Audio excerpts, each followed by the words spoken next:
दर्श न्यूज और मैं हूं यति आपके साथ। रुपौली उपचुनाव में त्रिकोणीय मुकाबला होने की संभावना बनी थी, लेकिन लालू प्रसाद यादव के नामांकन के बाद चुनाव को दिलचस्प मोड़ मिल गया है। जी हां, लालू प्रसाद यादव के नामांकन ने चुनाव को दिलचस्प बना दिया है। लोकसभा चुनाव खत्म हो गए हैं और अब विधानसभा का चुनाव होना है, लेकिन उससे पहले रुपौली उपचुनाव में त्रिकोणीय मुकाबला होने की संभावना बताई जा रही है। महागठबंधन से आरजेडी की टिकट पर विमा भारती, एनडीए की ओर से जदयू की टिकट पर कलाधर प्रसाद मंडल और लोजपा छोड़कर निर्दलीय प्रत्याशी के रूप में पूर्व विधायक शंकर सिंह ने नामांकन दाखिल किया। उपचुनाव में कुल 13 प्रत्याशी अपनी किस्मत चुनावी मैदान में आजमाने के लिए उतरे हैं। चुनावी वार्ड सदस्य का हो या फिर राष्ट्रपति का। इस बीच बता दें कि खबर अब ये आ रही है कि धरती पकड़ सिंह चुनाव जरूर लड़ेंगे। जी हां, निर्दलीय उम्मीदवार के तौर पर कई लोगों के नाम शामिल आ रहे हैं। चुनाव वार्ड सदस्य का हो या फिर राष्ट्रपति का। धरती पकड़ नाम से मशहूर काका जोगिंद्र सिंह शरीर में जान रहने तक हर चुनाव में किस्मत आजमाते रहे और हिंदुस्तान में अपनी अलग पहचान उन्होंने बनाई है। ठीक वैसा ही नजारा इन दिनों पूर्णिया के रुपौली उपचुनाव में देखने को मिल रहा है। सारण के मढ़ौरा थाना क्षेत्र के रहने वाले लालू प्रसाद यादव, जो कि राजद सुप्रीमो नहीं है बल्कि उनका नाम लालू प्रसाद यादव ही है, जिन्होंने पिछले लोकसभा चुनाव में सारण संसदीय क्षेत्र से बतौर निर्दलीय प्रत्याशी किस्मत आजमाई थी।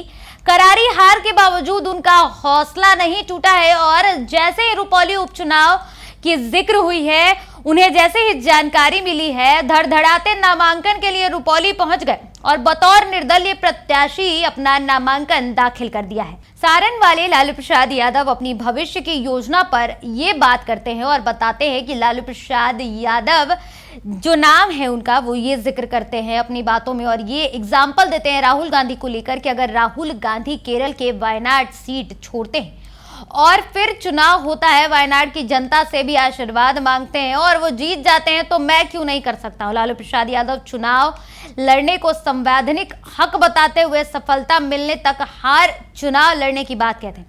कहना गलत नहीं होगा कि आने वाले दिन में सारण वाले लालू प्रसाद यादव चुनाव के प्रति दीवानगी के लिए जरूर चर्चा में रहेंगे। देखिए, रुपौली का चुनाव होना है, विधानसभा चुनाव होगा और ऐसे में काफी नाम बढ़ चढ़कर सामने आ रहे हैं। सबसे ऊपर नाम आ रहा है विमा भारती का। विमा भारती एक समय जदयू से ही वहां से विधायक रही थी, लेकिन लोकसभा चुनाव लड़ने के खातिर उन्होंने जदयू से इस्तीफा दे दिया, विधायकी उन्होंने छोड़ दी और आरजेडी के साथ चली गई।